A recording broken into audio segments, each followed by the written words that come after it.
Hey again everyone, welcome back again di Bitcoin Update. Happy Monday teman-teman. Dan sebentar lagi udah hari Selasa.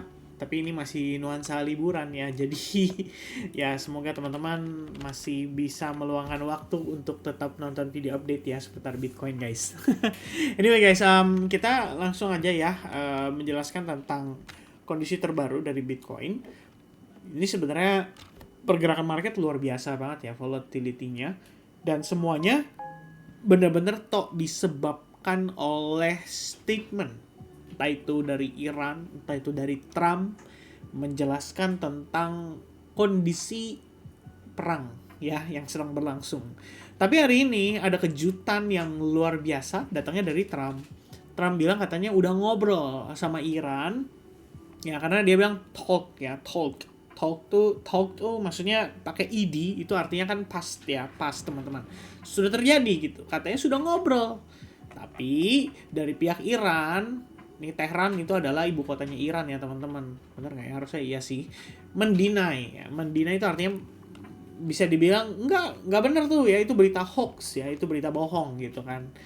Jadi di sini sebenarnya sih kalau saya ngelihatnya gini, oke lah, katakanlah belum ngobrol ya.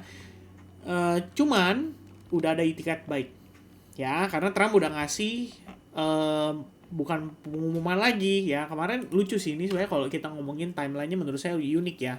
Kemarin dia kasih ultimatum tuh waktu weekend ya kan, gara-gara Iran memberikan syarat ya, kalau misalkan lu mau damai ya udah nih syarat kita kayak begini gitu kan, lu bayar kompensasi, kemudian jangan ada perang lagi, terus hentikan serangan, terus tutup pangkalan militer yang ada di dekat daerah Timur Tengah gitu kan. Terus Trump ngoceh ya, kata dia kalau kayak gini mah nggak deal gitu ya, gue bakal kasih serangan penuh nih ke power plant lu ya, supaya tidak ada aktivitas dari segi listrik dan bla bla bla gitu kan. Terus Iran bilang, ya udah kalau kayak gitu gue tutup Selat Hormuz ya, untuk selamanya gitu kan. Intinya kita tidak akan membuka Selat Hormuz sama sekali. Jadi ya udah perang aja kita gitu kan. Toh gue punya cadangan kok sampai setahun ke depan untuk bahan bakar gitu ya. Lo orang kan pada pusing nih ya. Bensin minyak pada mahal nih ya. Mampus lo orang gitu. Kata Iran. Terus Israel tadi siang nyerang. Jeger-jeger-jeger tuh ya kan. Itu yang bikin nih, kalau kalian lihat nih ada satu candle nih, ya saya sih anggapnya candle manipulasi aja ya. Bam, kencang itu karena serangan dari Israel ya.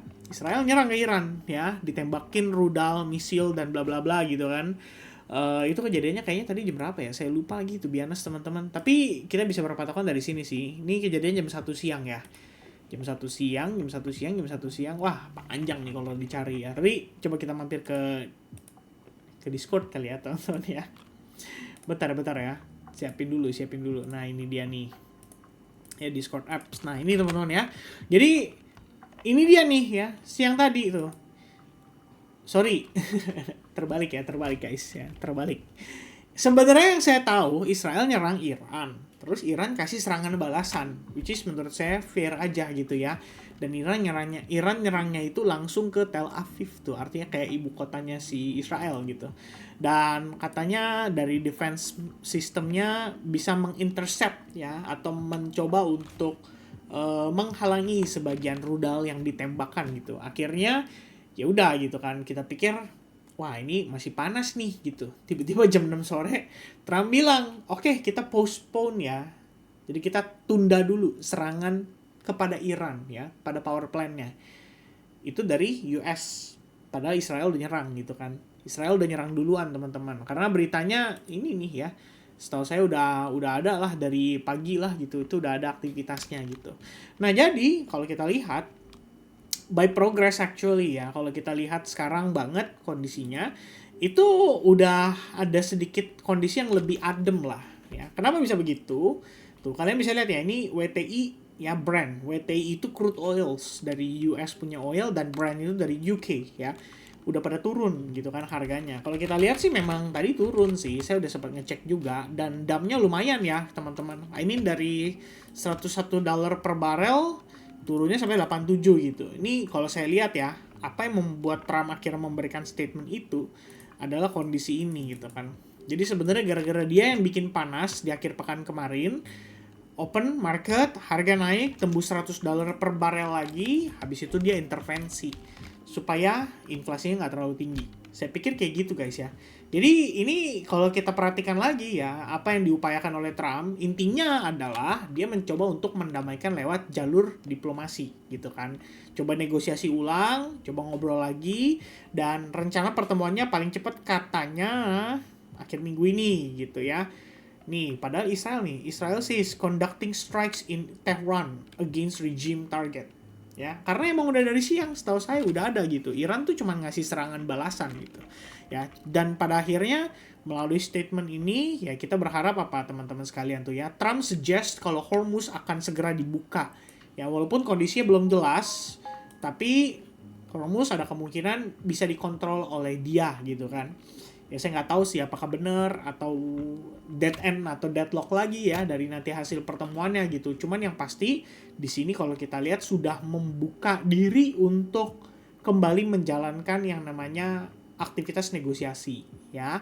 Iran Foreign Ministry spokesperson says stands on Strait of Hormuz condition to end war did not change. Nah, ini dia kasih penekanan nih ya. Baru aja nih beritanya masuk 2238 karena sekarang Anda lihat ya ini 2240 jamnya masih jalan gitu kan ya. Jadi kalau Iran bilang dari Iran ya, Iran bilang katanya oke kondisi kita tidak berubah ya. Kalau misalkan emang mau damai ya seperti yang kita ajukan persyaratannya Anda harus ikutin gitu kan. Tapi di sini kalau kita lihat US katanya mau ngomong Israel juga percaya kalau ini ingat ya official believe loh ya percaya gitu bukan confirm. Bukan pasti, itu baru kepercayaan doang teman-teman. Kalau pertemuan bisa dijalankan di Islamabad ya, as soon as this week. Tuh ya, Iran has not responded to US request for talks. That's it ya. Ya itu kan teman-teman. Jadi what's currently going on in the market ini benar-benar highly volatile. Tapi semua berdasarkan statement itu. Ya, it's very crazy actually guys ya, to be honest teman-teman. Jadi kalau trading di kondisi kayak begini, Anda harus benar-benar bisa adaptasi dan benar-benar cepat geraknya gitu ya. Kayak misalkan, wah beritanya negatif gitu kan, Anda udah harus pertimbangkan tuh, aduh gua cut dulu deh gitu. Ya, sabar dulu, lihat lagi nanti gitu kan. Atau minimal tunggu market react dulu. Oke, karena market yang reaksi, kita yang follow up, kira-kira begitu teman-teman. Nah, jadi kesimpulannya gimana? Ya sebenarnya kan ini masih ada development ya. Ini masih akan terus berkembang seiring dengan berjalannya waktu. Di sana juga kan sekarang posisinya udah mulai ke pagi nih, bentar lagi.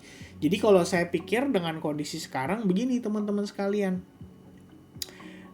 Pada dasarnya kita juga nggak bisa terlalu banyak memprediksi ya atau mengantisipasi apa yang akan terjadi gitu. Berbagai skenario bisa terjadi kapan saja gitu. Kalau tiba-tiba minggu depan ternyata beneran jadian ketemu, abis jadian ketemu somehow US melunak, ya ini kan saya nggak tahu karena Trump kan orangnya labil, gampang berubah pikiran ya. Teman-teman di grup juga ada yang bilang kayak Trump bipolar nih gitu kan. Kalau memang seperti itu, tiba-tiba Selat Hormuz dibuka karena ada persetujuan dari hasil negosiasi mereka, who knows ya. Market bisa tiba-tiba meleduk gitu, cepet gitu kan. Cuma untuk saat ini, guys, saya nggak mau terlalu berspekulasi akan hal tersebut gitu kan. Karena saya pikir sangat rawan ya melihat kondisi market seperti sekarang ini gitu. Jarumnya banyak, pergerakan fake out atas fake out bawah gitu kan. Kalau misalnya teman-teman terlalu agresif, sayang pelurunya gitu. Kalau saya pribadi saat ini mereduce size, ya itu pertama yang saya lakukan. Yang kedua teman-teman sekalian ya tetap following the market structure gitu kan. Walaupun strukturnya saat ini abstrak. Ya, sebenarnya nggak abstrak banget sih. Kemarin kita udah bahas ya di live streaming gitu kan. Kalau Anda ingat, saya sampaikan gitu bahwa dari segi struktur, kalau kita bicara dari higher time frame perspektif, memang seperti ini gitu. Ya, saya ada ekspektasi harga bisa turun gitu kan sampai ke zona yang ada di kisaran 67.700. Kemarin pun saya ada bahas gitu ya. Kita bicara apa? Worst case scenario during the summer holiday itu bisa dorong harga Bitcoin sampai 53.500. Alasannya adalah karena ada level low point ini gitu. Itu level low point yang sangat krusial atau critical gitu kan. Tapi dalam prosesnya belum tentu langsung ke sana. Karena bisa saja kita melalui 5 wave correction. Misalnya di sini A, B, C, D, E gitu ya. Baru dia turun gitu kan. Bisa juga seperti itu. Or maybe, if I'm mistaken, teman-teman, this is the first wave, A wave, B wave, C wave, D wave, E wave. Nggak tepat juga ya, harusnya di atas E wave-nya guys ya. Ya, tapi ketika market dalam kondisi terkonsolidasi seperti ini, ya, seperti ini, memang there's a lot of uncertainty gitu. Pada dasarnya kita ngelihat dia masih stuck di level yang sama, sudah berjalan selama lebih kurang 46 hari. Kalau teman-teman tarik data nih, dari yang pergerakan di bulan November sampai Desember, Januari, itu 65 hari gitu. Udah lama gitu kan, lebih lama dari yang sekarang. Sekarang itu baru 46 hari. Dan memang kalau kita lihat dari sejarahnya pergerakan harga Bitcoin, itu bisa makan waktu 3-4 bulan untuk dia terkonsolidasi dulu. Nah, permasalahan yang kita temui saat ini adalah dorongan konsolidasinya disertai dengan volatilitas, tapi yang disebabkan oleh statement-statement ini yang senantiasa ya kapanpun bisa keluar secara tiba-tiba gitu ya. Walaupun price action wise, this is what I see currently: low, high, low, high, low, high point.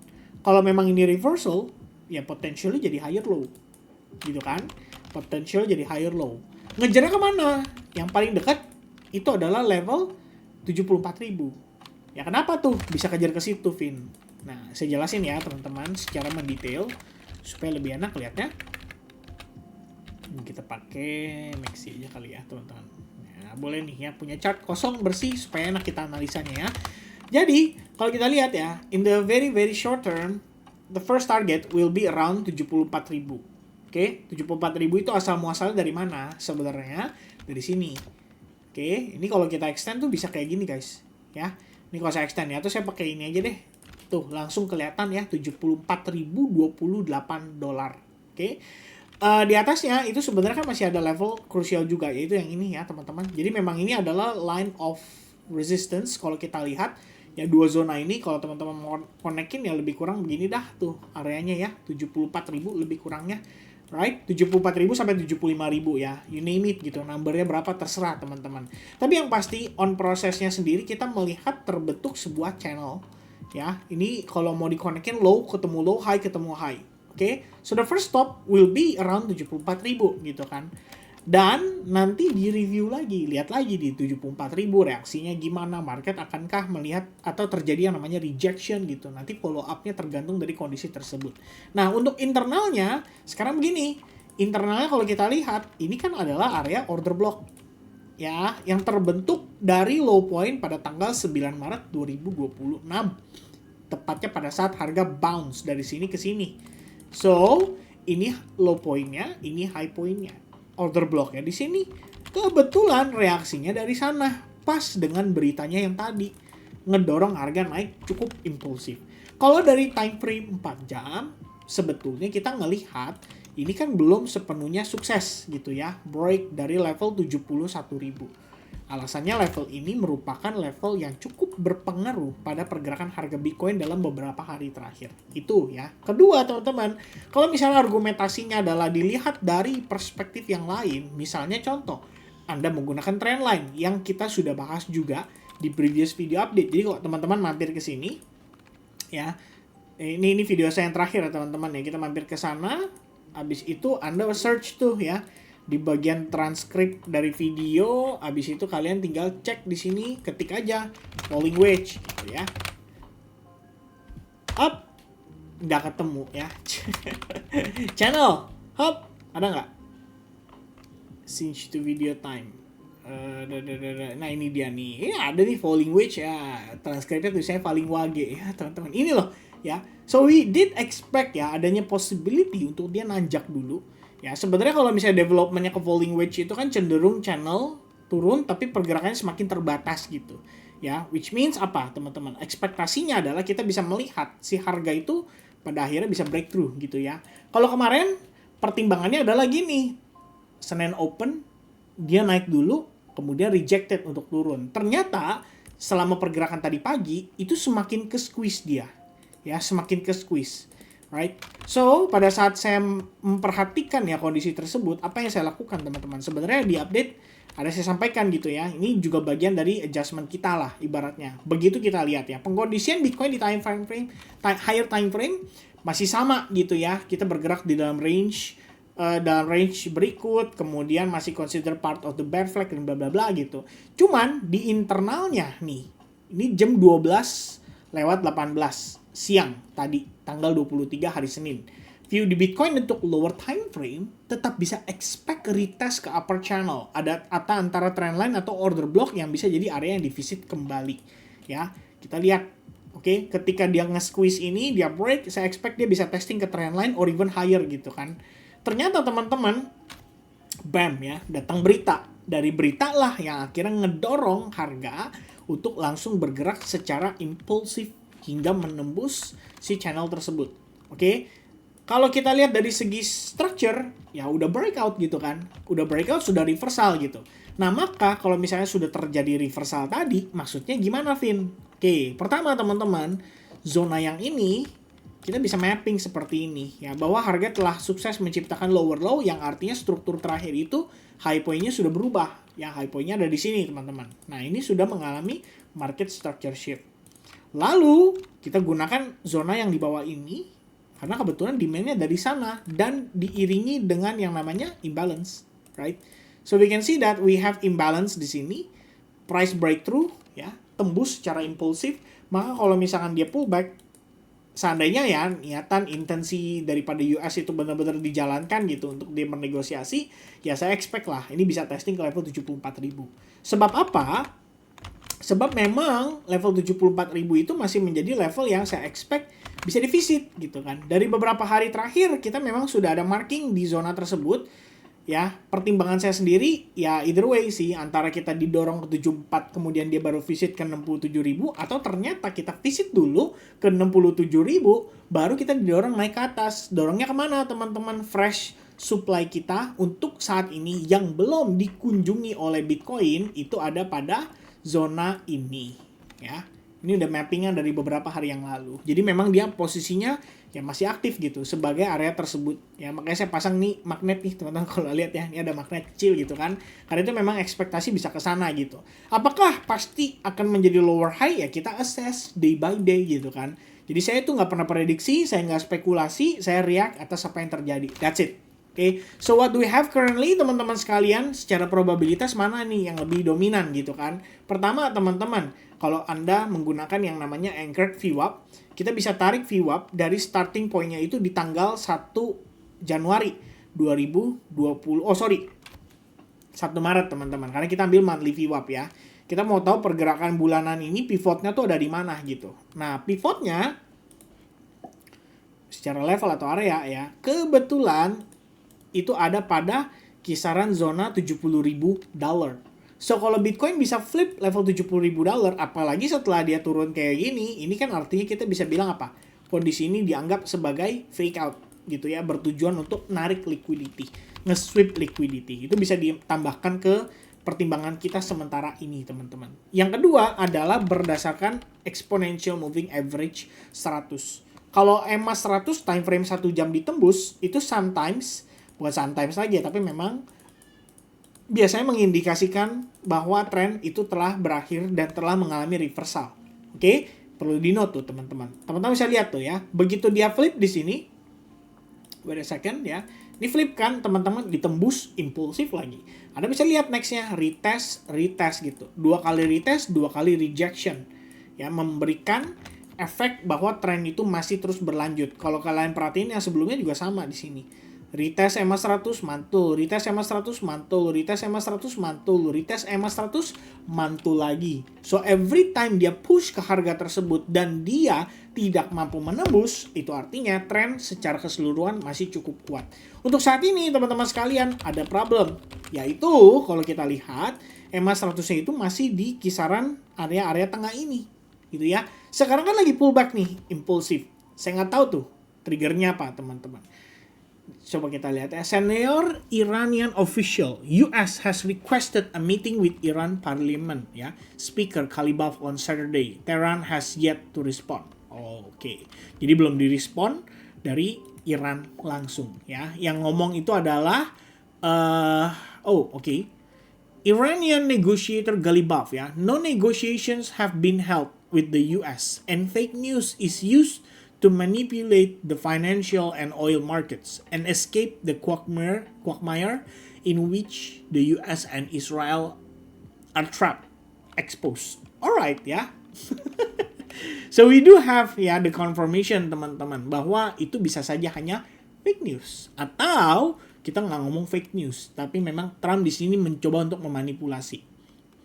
Kesimpulannya sebenarnya begini, untuk saat ini kita belum dapat respons dari Iran, so I don't really know for sure teman-teman akankah kita melihat adanya validasi reversal yang oke, ideal, atau teman-teman sekalian ya udah ini cuma fake out gitu, cuma bull trap ya, karena reaksinya udah pasti nggak cuma di Bitcoin, S&P, Nasdaq pasti sama reaksinya, DXY juga demikian sama, XAU begitupun dengan US Oil juga sama teman-teman, semua memiliki reaksi yang serupa. Jadi kalau kondisi sekarang nih bingung nggak? Ya kalau saya sih terus terang bingung ya teman-teman sekalian ya. Karena akan bergantung dari statementnya itu gitu kan. Cuman kalau secara price action biar gampang ya teman-teman, kita simpulkan langsung aja dan kita coba mengerti artinya lewat price action. The first thing yang harus kita notice adalah harga telah mengalami reaksi bounce yang cukup impulsif. Itu yang pertama. Yang kedua teman-teman sekalian, kalau memang ini bagian dari retest, as long dia bisa maintain di atas zona level area 68 ribuan sampai kisaran 67.500, maka sebenarnya kalau saya sih melihatnya tetap ini kita anggap sebagai indikasi awal dari potensi reversal. Nah, perkara teman-teman di sini mau manfaatkan atau tidak, itu kan kembali lagi tergantung dari bagaimana kalian melihat ini ya dari sisi resikonya gitu. Kalau saya ngelihat dari sisi resikonya, as long ini masih bisa di-accept, ya saya udah terima resikonya sedari awal, ya saya gas, saya akan manfaatkan gitu. For example di sini ya, ini for example teman-teman ya, ini contoh bukan ajakan. For example misalnya setup saya kayak gini gitu kan, saya dapat potential 3R gitu dengan setup seperti ini. Apakah make sense gitu?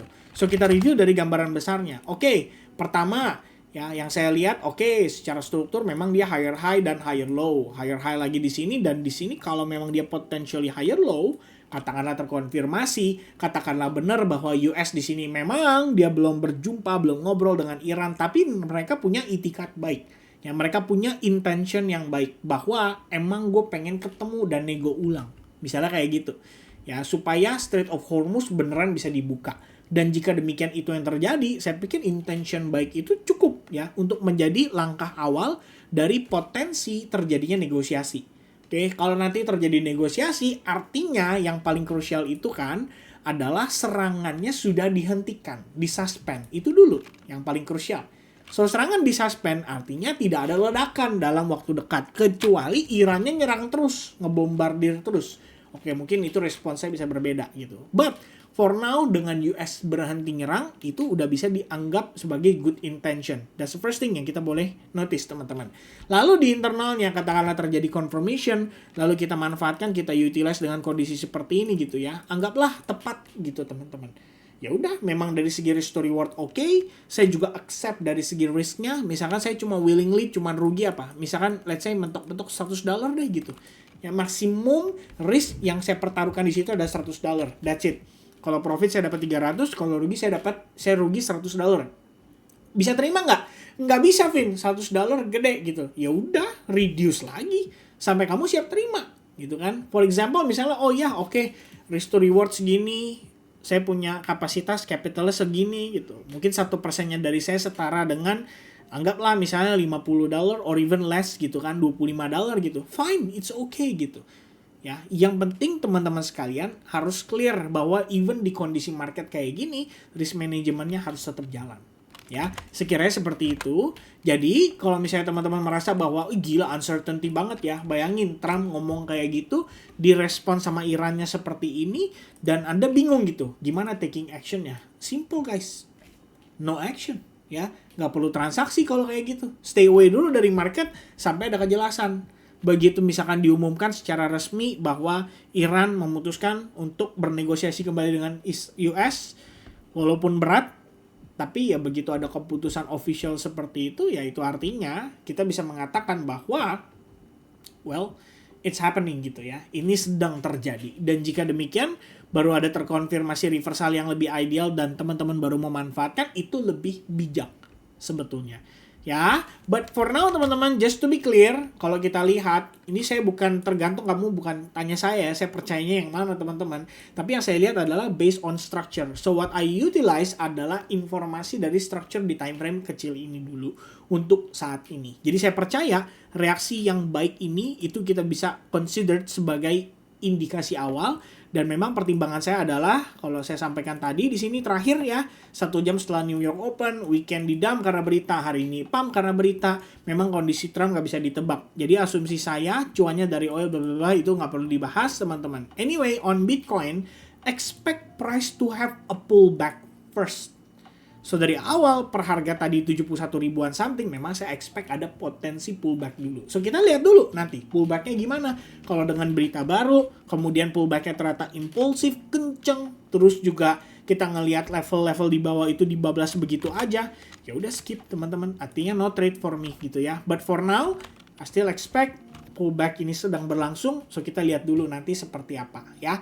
Nah teman-teman sekalian, itulah cara saya meriak market. Dan cara saya memberikan pandangan, atau saya memberikan pandangan, tapi cara saya di sini melihat dan memiliki pandangan atas apa yang terjadi, serta bagaimana saya mereaksi ya, serta bagaimana saya reaksinya atas informasi yang saya terima tersebut. So teman-teman sekalian, ya semoga saja informasi ini bisa diterima sama teman-teman dengan baik juga. Jadi Anda bisa mengerti bahwa secara pergerakan kita memiliki reasoning yang cukup krusial. Ya, semuanya saat ini itu diharuskan, atau bukan diharuskan lagi ya, tapi memang wajib untuk bisa cepat beradaptasi dengan berbagai news event yang terus-terusan bermunculan dalam beberapa hari terakhir. So, my suggestion, ya tetap ya teman-teman, remindernya sih bukan suggestion ya, tapi remindernya adalah always use proper risk management. And that's it from me teman-teman sekalian. Let me know di kolom komen kira-kira next live streaming ya, kita bisa jalanin live streaming maybe ya very soon. Hari Rabu saya ada jadwal sama teman-teman di SAG. Selasa besok masih nuansa liburan, so saya juga nggak mau ganggu liburannya teman-teman. Perhaps hari Kamis atau hari Jumat, jadi kita tambahkan dengan pembahasan seputar altcoins based on requestan dari teman-teman juga. Okay? So that's gonna be the update teman-teman sekalian. Thank you very much guys for watching. God bless to everyone and see you guys again in the next update. Happy holiday guys. Cheers. Bye bye.